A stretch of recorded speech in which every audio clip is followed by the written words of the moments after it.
नमस्ते, सत श्री अकाल, आदाब। मैं एडवोकेट हैरी, लाइफ पुर्तगाल बाय हैरी की तरफ से आप सभी का स्वागत करता हूं। दोस्तों, ये एक पर्सनल रिक्वेस्ट के लिए मैंने वीडियो पाई हुई है। बहुत सारे लोगों का कॉल मैसेजेस आता है मुझे अभी के लिए। हमने कोर्ट प्रोसीजर लगाई हुई है और हमें नॉर्मल बायोमेट्रिक की मेल आई हुई है, तो हम पेमेंट करें या नहीं करें, हम बायोमेट्रिक पे जाएं या नहीं जाएं, क्या करना चाहिए। हमारा डिसीजन आया है, हमारे पास 2 डेट्स हैं, हमें कोर्ट का भी डेट आया हुआ है और इसका महात्मा गांधी का भी आया हुआ है। तो एक एक करके मैं आपको सॉल्यूशन देना चाहूंगा। प्लीज ये वीडियो पूरा पूरा देखो, क्योंकि मैं बहुत ज्यादा परेशान हो चुका हूं इस चीज को लेके। सबसे पहले तो अगर आपका कोर्ट केस लगा है तो आप कोर्ट केस के ही साथ में रहो। अगर आपका लेट हो रहा है, जैसे भी होता है, अपने एडवोकेट से बात करो। अपने एडवोकेट को आपने पैसे दिए हुए हैं, उनसे एक बार बात करो और उसके बाद अपना डिसीजन लो। बहुत सारे लोगों को ये सवाल होता है कि सर हमें डेट मिली हुई है और हमें महात्मा गांधी की भी डेट आई, तो कौन सी डेट पे जाना चाहिए। बट ऑब्वियस है, आपने कोर्ट प्रोसीजर लगाया तो कोर्ट के डेट पे जाओ, उससे आपको कार्ड जल्दी आएगा। बहुत लोगों का ये भी क्वेश्चन है कि सर जी हमारा कोर्ट का डिसीजन आया हुआ है, अपॉइंटमेंट नहीं आई हुई है, लेकिन महात्मा गांधी की अपॉइंटमेंट आई है, तो क्या हम पेमेंट करके या वहां पे बायोमेट्रिक दे के फिर वहां जा सकते हैं या नहीं जा सकते। सर मेरी रिक्वेस्ट है, अपने एडवोकेट से बात करो। जिनको आपने पैसे दिए हैं, जिनके पास आपका कोर्ट का प्रोसीजर है, उनसे बात करो। उसका रीजन ये है, ऐसा नहीं कि हम जवाब नहीं दे सकते या बता नहीं सकते। आप कोर्ट केस किसी और एडवोकेट के पास लगाते हो और सवाल मुझसे पूछा जाता है। सर देखिए, मैं इसलिए सजेशन नहीं देना चाहता हूं क्योंकि हर एडवोकेट का काम करने का तरीका अलग होता है। फॉर एग्जाम्पल, हमारे एडवोकेट हैं, वो कहते हैं कि पेमेंट कीजिए बट अपॉइंटमेंट में मत जाइए। एक मेरे नोन में है, आप सब जानते रहेंगे उनको, वो एडवोकेट हैं।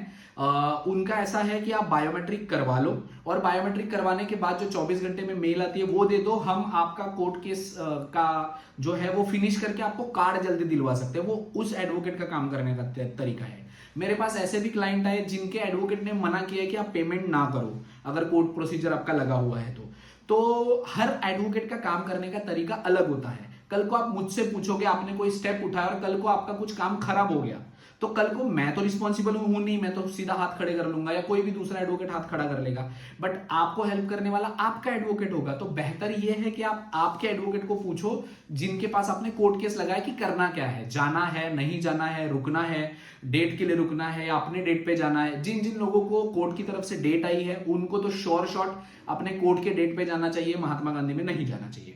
जिन लोगों के डिसीजन आए हुए हैं और डेट के लिए इंतजार कर रहे हैं, आपकी मर्जी है, आपके एडवोकेट से बात करो। हर किसी का एडवोकेट का काम करने का तरीका अलग होता है। तो मेरे कहने से या किसी और को पूछने से आपका डिसीजन अगर इन फ्यूचर गलत होता है तो आपके एडवोकेट जिनको आपने पैसे दिए हैं वो हेल्प नहीं करेंगे।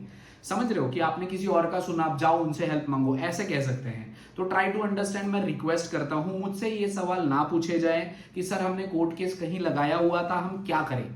ये वीडियो के जरिए आप प्लीज प्लीज प्लीज समझ जाएं।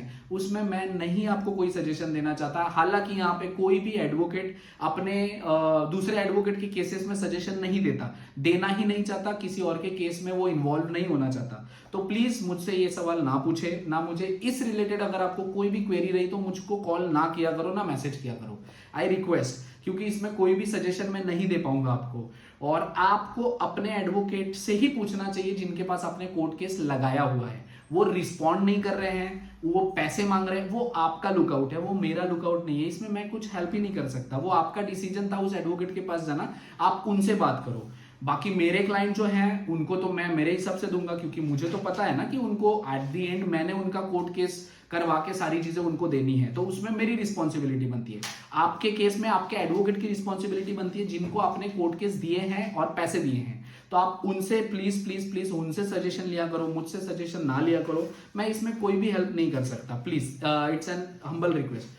बट अगेन, जाते जाते मैं कहना चाहूंगा कि अगर आपकी कोर्ट की डिसीजन आई हुई है और आपको अपॉइंटमेंट आई हुई है और यहाँ पे महात्मा गांधी की आई हुई है, तो आप कोर्ट के ही अपॉइंटमेंट पे बायोमेट्रिक करने जाना।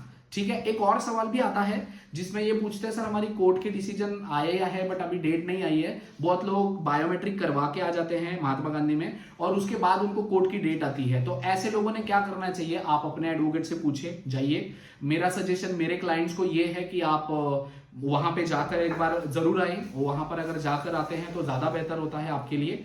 और रेस्ट, अगर आपको कोई भी इस रिलेटेड इंफॉर्मेशन या गाइडेंस चाहिए होगा तो आप वीडियो के नीचे कमेंट कर सकते हैं और व्हाट्सएप पे मैसेज भी कर सकते हैं।